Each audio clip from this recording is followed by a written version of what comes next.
now that we have discussed how to encode manually the various features of design by contracts, namely preconditions, postcondition, and class invariants in Java. And also on the other hand, you learn about how to do examples in Eiffel, the tool, the method, the language in your introductory tutorial videos. Now I would like to put these two languages together and make a conclusion. Which one should be the best for you to actually learn about the design ideas? I'll just point to you some references since we have discussed all the details you're supposed to know. I also illustrated for every single example. So I would like you to go over this particular slides, which is very detailed summary of from version 1 to version 5 about the Java version of the design by contract encoding. Look them through and make sure you really follow every detail bullet points in this slide. If you're not too sure, please refer back to the slides or to my lecture recording or the iPad illustrations. And remember this table over here that this matrix here we filled up previously about the benefits versus obligation. You can actually go over this particular example for bank accounts and what should be the benefit and what should be the obligations for the clients and the supplier, and convince yourself that's the case. In general, when you talk about precondition, postcondition, and class invariants, those are the three ingredients we introduced to you for this part of the lecture. So now for the clients, their benefits, of course, is to make sure, number one, the postcondition, whatever service that's provided by the supplier, for example, withdraw, is correctly implemented. And also the invariance is about every object the client can call, they are in a valid state. For example, the balance for the account object should not be negative. And the obligation would be for clients to satisfy the precondition. For example, for a client to withdraw, they must give some non-negative and also affordable amount.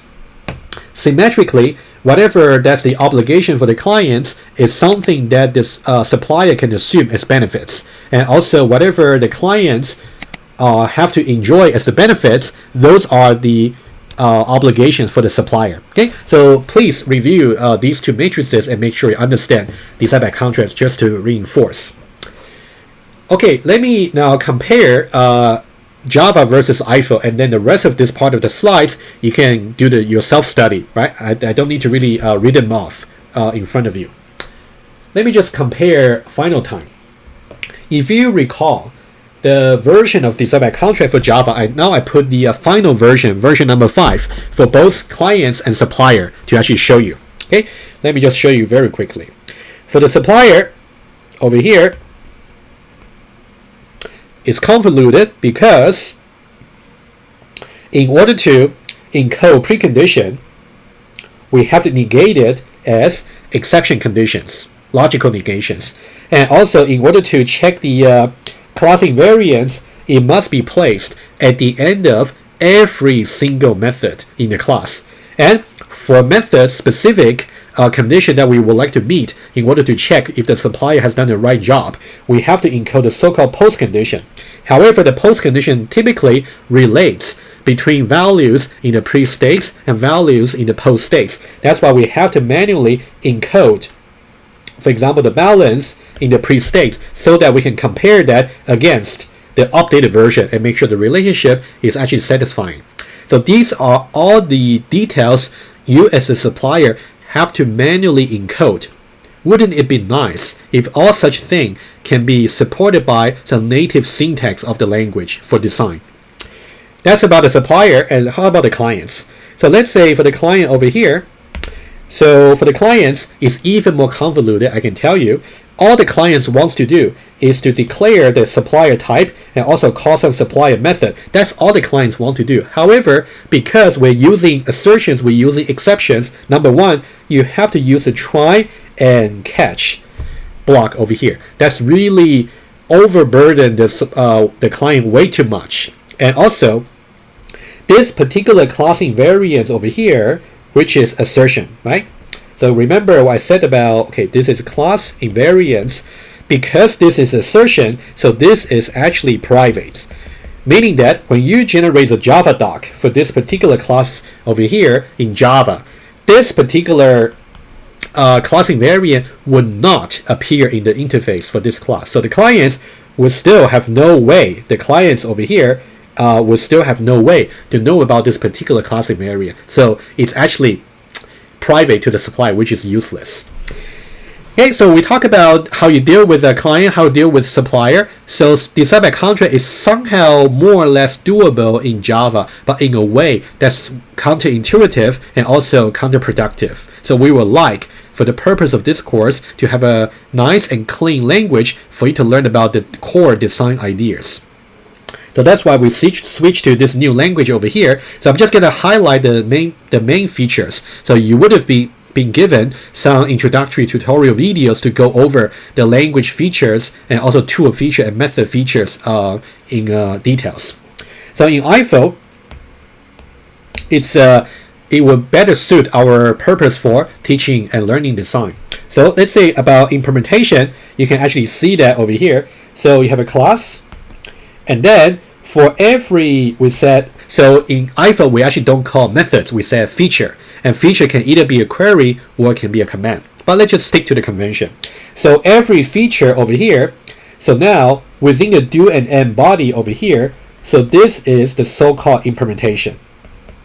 Okay, and also you can see do over here, you also have implementation. So that's the implementation language you have.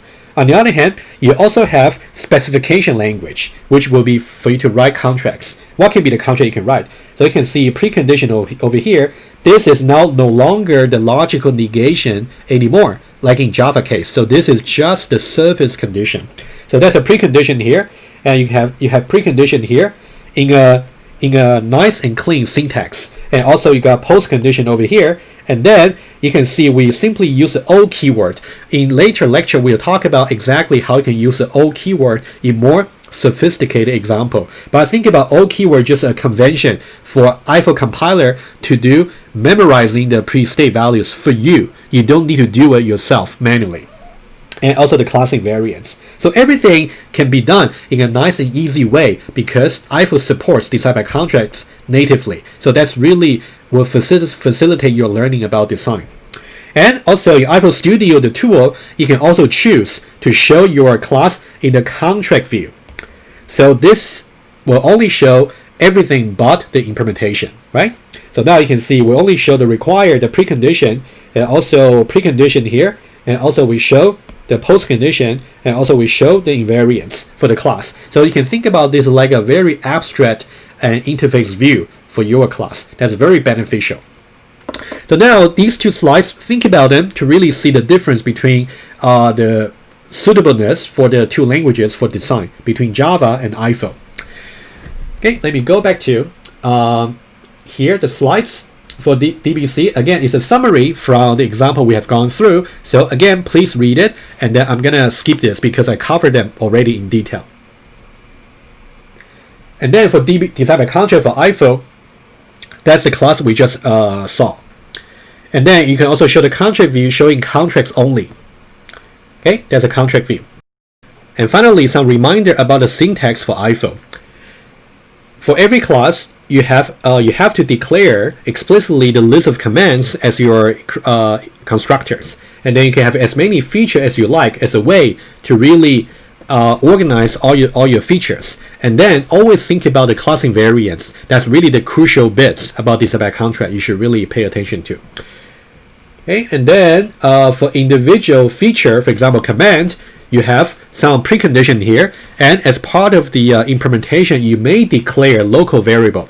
A very common mistake is to swap the order, like you put the local first, followed by require. That's actually not true. You can think about intuitively, only after the clients satisfy whatever they specify under the require, the precondition, can you then execute the implementation, and local is simply just the first part of the implementation. Okay, that's how you can think of it. So local and do, so these are the implementation, and then followed by post condition over here. Okay, that's about a quick reminder. And of course, sometimes you might really find that if you can justify, there should be no precondition or no post condition for the feature, in which case you can just leave out the require or ensure clauses.